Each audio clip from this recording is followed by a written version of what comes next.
பல்வேறு சுய வேலைவாய்ப்பு திட்டங்களின் கீழ் கடந்த 4 ஆண்டுகளில் 59,915 புதிய தொழில் முனைவோருக்கு 2031 கோடி ரூபாய் மானியத்தோட 5,209 கோடி 51 லட்சம் ரூபாய் கடனுதவி வழங்கப்பட்டிருக்கு.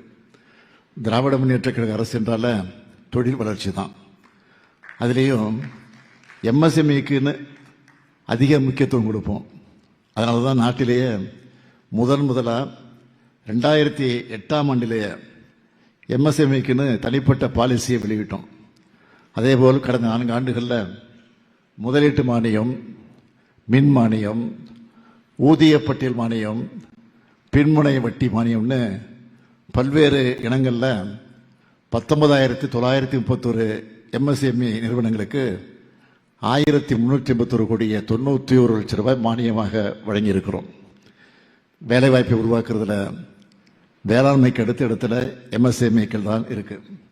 எனவே இந்த நிறுவனங்களுக்கு கொடுக்கப்பட வேண்டிய நிலுவைத் தொகையை விரைந்து பெற்றுத்தர தமிழ்நாடு அரசு தொடர்ந்து உழைச்சிக்கிட்டு வருது. சென்னை மற்றும் மதுரை வசதியக்கள் குழுக்களில் 2ஆக பிரித்து புதுசாக வேலூர் மற்றும் தூத்துக்குடி வசதியாக்கள் குழுக்கள் உருவாக்கப்பட்டிருக்கு.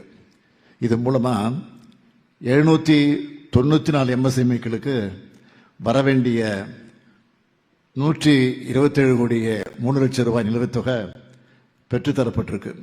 அது மட்டுமல்ல, இந்தியாவிலேயே தமிழ்நாட்டுக்கான குறிப்பான கடன் உத்தரவாத திட்டத்தை 2022 நான் தொடங்கி வச்சேன். அது மூலமாக இதுவரைக்கும் 42,278 எம்எஸ்எம்இக்களுக்கு 7,578 கோடி 53 லட்சம் ரூபாய் கடன் வழங்கப்பட்டிருக்கு.